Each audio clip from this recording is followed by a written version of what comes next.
Hi everyone. A very popular theory about Atlantis is that it can be identified as the Eye of the Sahara. Now, the Eye of the Sahara is a geological feature in Mauritania, in Africa, Western Africa. So this is a geological feature which looks kind of like an eye, hence the name Eye of the Sahara. It's a series of concentric rings of ridges and depressions, which bears a similarity to the description of Atlantis found in Critias. Now, this theory has been around for a while, but it was popularized in recent years by the channel Bright Insight, and since that time there have been loads of people talking about it. I realize I am kind of late to the party, please forgive me. And also I'll just mention now that there are loads of points that can be that need to be addressed regarding this theory, so I'm not going to be able to talk about all of them in this one video. For now, let me focus on something which I think not many people have really spoken about in the context of debunking this theory. So it's the fact that apparently on certain ancient maps, we actually see the word Atlantis in Western Africa, which appears to confirm that that's where ancient people believed Atlantis was. And since that corresponds basically perfectly with the Eye of the Sahara, that gives very strong support to the conclusion that the Eye of the Sahara is connected to Atlantis. Since it fits Plato's description of the metropolis of Atlantis, logically, it was the metropolis of Atlantis. That's the idea, but what do the facts really show? Well, the whole concept of the word Atlantis being applied to a part of Africa ultimately comes from Herodotus. Now, when people talk about the map of Herodotus, there is no map of Herodotus. Herodotus wrote in the histories, he wrote a description of the world, and then subsequent to him, other people have created maps based on what he described. But Herodotus himself never created a map. But nonetheless, when we talk about the map of Herodotus, we're talking about a map created based on his description. So that's okay, as long as we understand that it wasn't actually Herodotus who created the visual map.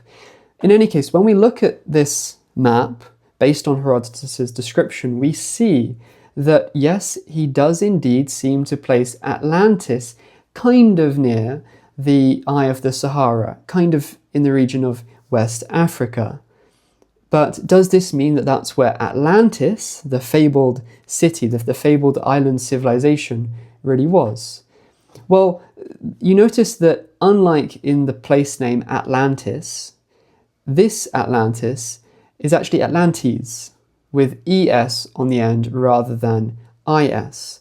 Now you might think, well, that's insignificant, this was in the era before the standardization of spelling, it doesn't matter, it's just an alternative written form. But no, actually this form specifically refers to a people, and you'll notice if you look at other parts of the map, these are all the names of nations. So the Atlantes were a people who were called the Atlantes. It wasn't a place, but nevertheless you might think, well, okay, it doesn't matter. They had this name which is clearly associated with the name Atlas, and Atlas was the king of Atlantis. Hence, these are clearly the subject peoples of Atlantis, the inhabitants of Atlantis. But actually, we know that they were called the Atlantes because they lived next to the Atlas mountain. The idea is, Atlas, the titan who supported the sky, was believed to have lived in that area, hence why the mountains were called the Atlas Mountains, or one in particular was called the Atlas Mountain. So the people who lived in that area were known as the Atlantes because of their association with Atlas the Titan, the one who supposedly lived on Mount Atlas. So that's why they were called the Atlantes.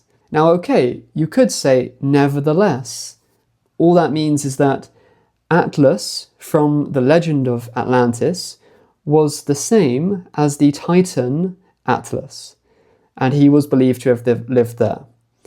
Okay, well, two issues with that. One, the Atlas Mountains are very far away. They're hundreds of miles away from the Eye of the Sahara.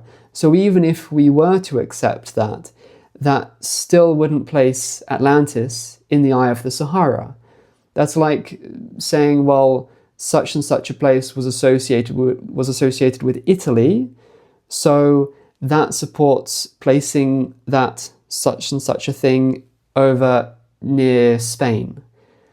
They're really far apart. You can't just lump everything in all together. So the fact that the Atlas Mountains were associated with the Titan Atlas doesn't mean that the Eye of the Sahara was Atlantis. They are very far apart. Another issue is that there's very little to connect Atlas, the Titan, with the Atlas who appears as the king of Atlantis in Plato's account. They don't fulfill the same role and they don't have the same parentage. There's really nothing particularly to connect them. A third issue, and this is a really significant issue, is the fact that there's clear evidence that the ancient Greeks did not originally associate Atlas with Mount Atlas in Africa. In fact, it appears that at least as late as the time of Homer, they believed that Atlas actually lived just off the coast of Western Greece. And then in later centuries, they expanded their view and pushed Atlas and the mythical pillars of heaven, which he was said to have been supporting, further away, whereas originally they were viewed as being right around the edge of Greece, basically. So one of the pillars of heaven that Atlas was said to have supported, or one pair of pillars, was in southern Greece by the Gulf of Laconia, another was to the west, just off Epirus, and so on. And then in later centuries, this view was greatly expanded and Atlas was pushed far to the west, as the Greeks became more accustomed with a wider area of the Mediterranean and they established colonies and so on and so forth.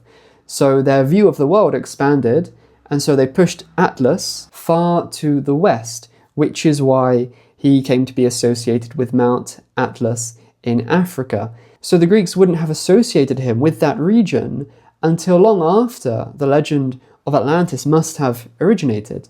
According to Plato, it was Solon of Athens who received the tale of Atlantis from the Egyptian priests. It was already a tale by their time. It wasn't something that had just recently happened. And yet Solon visited Egypt in around about 590, which is around about the time when the Greeks seem to have first placed Atlas in that part of Africa. Prior to then, he was much, much closer, possibly just off the shore of Greece. So it doesn't make any sense whatsoever to conclude that the association of Atlas with that part of Africa has anything whatsoever to do with the legend of Atlantis, which if Plato was telling the truth about its origin, must significantly predate the earliest Greek association of Atlas with Africa.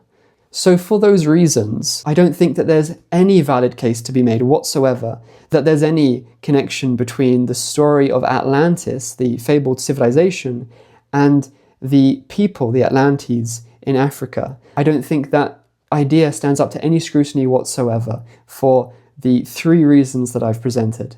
But of course, there are other supporting bits of evidence which are often used to support this theory.